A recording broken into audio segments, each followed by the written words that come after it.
दोस्तों जय भीम भाइयों बहनों, आप सभी का हमारे YouTube चैनल अम्बेडकरवादी एवं प्रकृति प्रेमी ऑफिशियल चैनल में हार्दिक स्वागत एवं अभिनंदन है। मैं हूं पंकज अम्बेडकर। दोस्तों, जैसा कि हमने पिछले अंश में ओम प्रकाश वाल्मीकि जी के बारे में बताया था कि कैसे उनके परिवार में छोटी छोटी बातों में ही आपस में लड़ाई हो जाया करती थी, और इससे आगे की घटना शुरू करते हैं। आइए शुरू करते हैं। बस अड्डे से कॉलेज लगभग 1.5 मील की दूरी पर था। आसपास में एक ही इंटर कॉलेज था।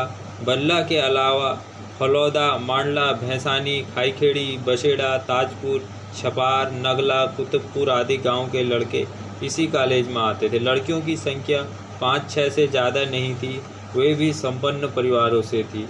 1-2 लड़कियां अध्यापकों की थी। लड़कों में भी अधिक संख्या त्यागियों की थी। दलित परिवार से इक्का दुक्का ही पढ़ने आते थे। बाबूराम त्यागी बल्ला के ही रहने वाले थे। एक अच्छे शिक्षक थे। उनका स्नेह और मार्गदर्शन मुझे कई बार मिला। अक्सर वाद विवाद में हिस्सा लेने के लिए प्रेरित करते थे। वे हमें हिंदी पढ़ाते थे। मेरी भाषा में उन्होंने कई सुधार किए थे। उन दिनों भाषा में जो रुचि विकसित हुई उसका श्रेय बाबूराम जी को जाता है। वे मेरे प्रेरणा स्रोत रहे थे। उन दिनों सन 1962 के जुलाई-अगस्त की बात है।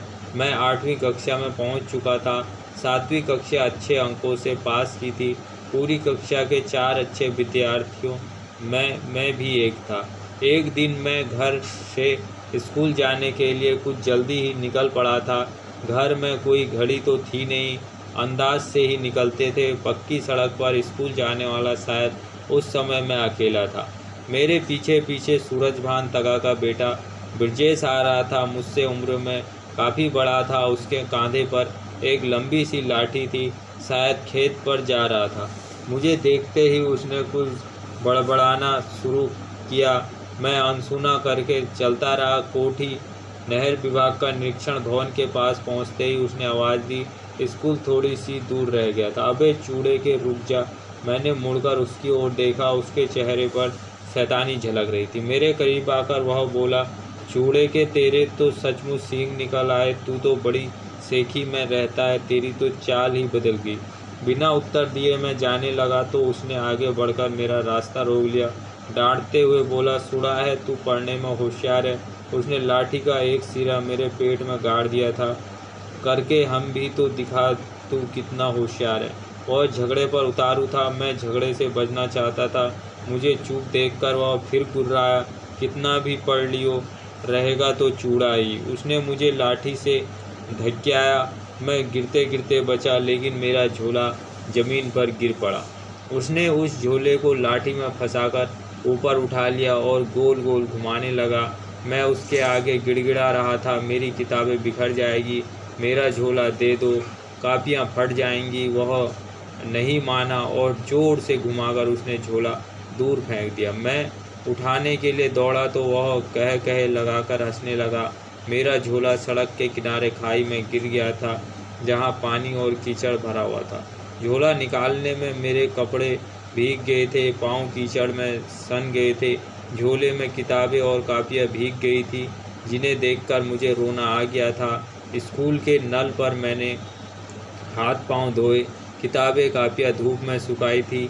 मेरा मन बहुत दुखी हो गया था। उस रोज़ लग रहा था जैसे पढ़ना लिखना अपने हिस्से में नहीं है। लेकिन पिताजी का चेहरा सामने आते ही उनकी बातें याद आने लगी थी। पढ़ लिख कर जाति सुधारनी है। उस रोज़ किसी पीरियड में मन नहीं लगा था। सुबह की घटना रह कर कचोट रही थी। लौट कर माँ के सामने पूरी घटना का जिक्र किया तो माँ भी रोने लगी। पिताजी ने सुना तो वे मरने मानने को तैयार हो गए थे। श्यामलाल चाचा बल्लम उठा लाए थे। वे दोनों उस लड़के को पीटने जा रहे थे।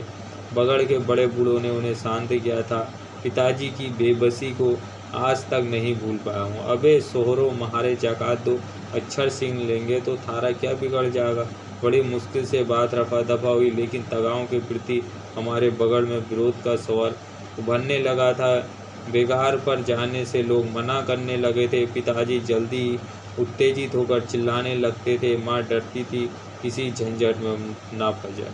दोस्तों, ओम प्रकाश वाल्मीकि जब स्कूल जा रहे थे, वहाँ एक श्रवण समाज का लड़का उनके पड़ोस में रहने वाला ही उनके पीछे पीछे अपने खेत में जा रहा होगा और उनको देखकर आग बबूला हो गया और लाठी से उनके पेट में लाठी लाठी दे मारी और वो गिर गए। उनका कॉपी किताब उठा के कीचड़ में फेंक दी और उनको कीचड़ में फेंक दिया। वो कीचड़ से पूरी तरीके से सन गए। बड़ी मुश्किल से वो फिर अपना झोला उठाकर स्कूल गए।